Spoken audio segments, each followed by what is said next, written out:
गसाइगाव जिल्ला बर' थुनलाइ आफादनि खुंगा 37थि बोसोरारि जथुम्माया दिनै सानसेनि हाबाफारिजों जालाङो।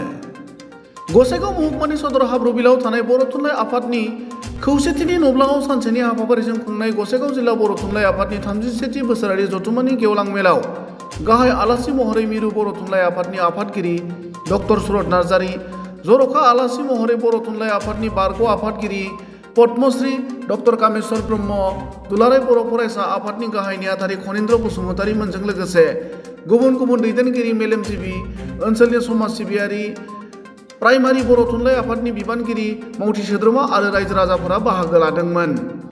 गुबुन फारसेथिं दिनैनि बे हाबाफारियाव बर' थुनलाइ आफादनि आफादगिरि डक्टर सुरत नार्जारिया बाहागो लानानै खौरां बिजोङाव बिटिआर गोरोबथानि 6.3 दफाखौ मावफुंनांगौनि खामानिया सोलिगासिनो दं होनना बुङो आरो लोगोसेनो बर' फरायसालिनि जेंनाफोरखौ थाबैनो फोजोबस्रांनो खामानि मावबाय थानाय जादों होननानैबो बुङो। मोजां मोनफैदों, मानो होनबा बिदि ज' जिरायलायनानै सावरायलायोबा गोसोखांनायबो जायो आरो गोदान मोनसे आइडिया फैयो, खौसेथिबो फैयो, मा गोदान डेभेलपमेन्टनि बाथ्राफोरखौ जोङो बयजोंबो मिथिलायनांगौ। बिनि थाखायनो जोङो बे गौथुमफोर जिरायनाया दरखार दङ। जिहेतु जोंनि दिनैसिमबो बर' मिडियाम फरायसालिफोरावहाय जोंहा फोरोंगिरिनि जोबोद आंखाल नुयो आरो लोगोसे जोंनि बर' मिडियाम फरायसालिफ्राव दासिमबो बिजाबफ्रा एभेलेबेल दहमै सफैया। दा बे हाबाफारिखौ मावगासिनो दङ। हाबाफारिखौ मावगासिनो दङ, जों जिरायाखै। दा दहाय बे एबसुनि जे सेक्रेटारि बिथांमोन माखासे फोरमायबायना डेभेलपमेन्टखौ, खामानिखौ मावगासिनो दं आरो दावगागासिनो दं। जिहेतु जोंहा बिटिआर सक्तिनि 6.3 दफा दा दिनैसिमबो बियो मावफुं जादोंना जायाखै बेखौ पाब्लिकफ्रा जोंनि सिगाङाव बुंबाय थायो। दा बेनि सायाव सारा मा कमेन्ट होनो सानो सार? दा बेखौबो मावगासिनो दङ।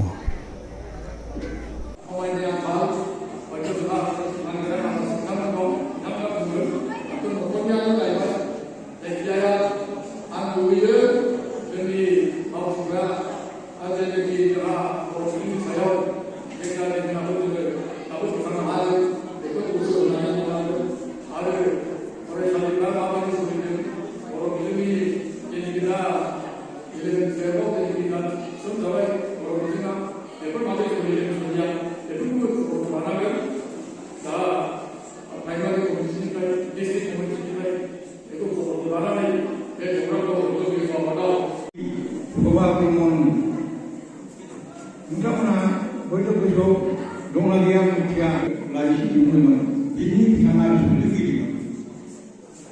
बेफोर अखाफोरनि बे लाइसिया दा बेफोरबायदि बाथ्राखौ जोंखौ थुलुंगाखाङो। बेल' नङा, गुबुन गुबुन बिथिङावबो बे गसाइगावआव रुंसारि प्रमद ब्रह्म बिथांनि थैस' थांख'